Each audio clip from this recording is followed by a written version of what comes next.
Ethan Carter moved to the town of Black Hollow in search of a fresh start. It was a quiet, unassuming place surrounded by thick forests and mist-covered hills. The kind of town where everyone knew each other, and newcomers were rare. He had found a small house on the outskirts, cheap and in good condition. Too good, in fact. The price had been suspiciously low, but Ethan didn't question it. He just wanted peace. At first, everything seemed fine. The neighbors were polite but distant, offering short greetings and wary smiles. The town itself was peaceful, with its old-fashioned storefronts and narrow streets.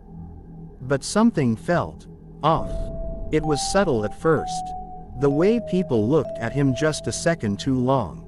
The way conversations would stop when he entered a room. And then, there were the nights. The first strange occurrence happened 3 days after moving in. Ethan woke up to the sound of footsteps outside his window.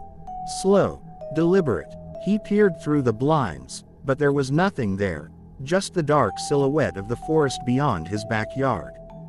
Dismissing it as his imagination, he went back to bed. The next night, he heard whispering.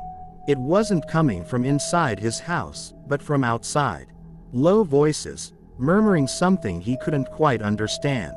He checked the front and back yards, empty. The forest loomed just beyond his property, and for the first time, Ethan felt truly uneasy. The third night, he woke up gasping. His dream had been vivid, too real. He had been standing in his backyard, staring into the woods, unable to move. In the darkness, figures had emerged from between the trees. Pale, thin, with hollow eyes. They had whispered his name. When he awoke, he was covered in sweat, and his bedroom window was open. He was certain he had locked it before going to bed. By the end of the first week, Ethan decided to ask someone about the town's history. He visited the local diner, trying to make conversation with the older residents. They were friendly enough, but when he mentioned where he lived, their expressions changed. An old man, who had been sipping his coffee in silence, finally spoke up. "You need to leave," he said, his voice firm. Ethan frowned. "Why?" The old man glanced at the others before lowering his voice. "That house, it's been empty for decades. Every time someone moves in, they don't stay long." "What do you mean?" The man sighed. "People disappear. They go to sleep one night, and by morning, they're gone. No sign of struggle, just gone." Ethan felt a chill run down his spine. "And no one investigates." The man shook his head. "We learned to stop asking questions." That night, Ethan didn't sleep. He sat in his living room, lights on, waiting for something to happen. At exactly 3:13 a.m., he heard it. A knock at his door. Not a normal knock. It was slow, rhythmic. 3 knocks, a pause, then 3 more. His heart pounded as he approached the door, peering through the peephole.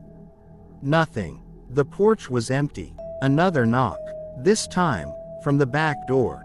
Ethan's breath caught. He turned, stepping carefully to the rear of the house. The knocking continued, steady, patient. He gripped the doorknob, pulse racing. Then, the whispering started again. Not from outside, from inside the house. Cold dread seeped into his bones. He turned slowly, eyes scanning the room.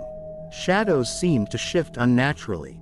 Then, movement, something in the corner of the living room.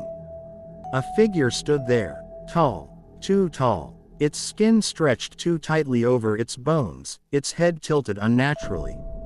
And its eyes, black voids, fixed on him. The lights flickered. Ethan didn't remember screaming, but he must have. The next thing he knew, he was outside, running, gasping for breath. The house stood silent behind him, windows dark, the whispering gone. He didn't go back for his things. He got into his car and drove, leaving Black Hollow behind without looking back. Days later, the house was listed for sale again. Cheap, too cheap. And soon, Another newcomer would arrive,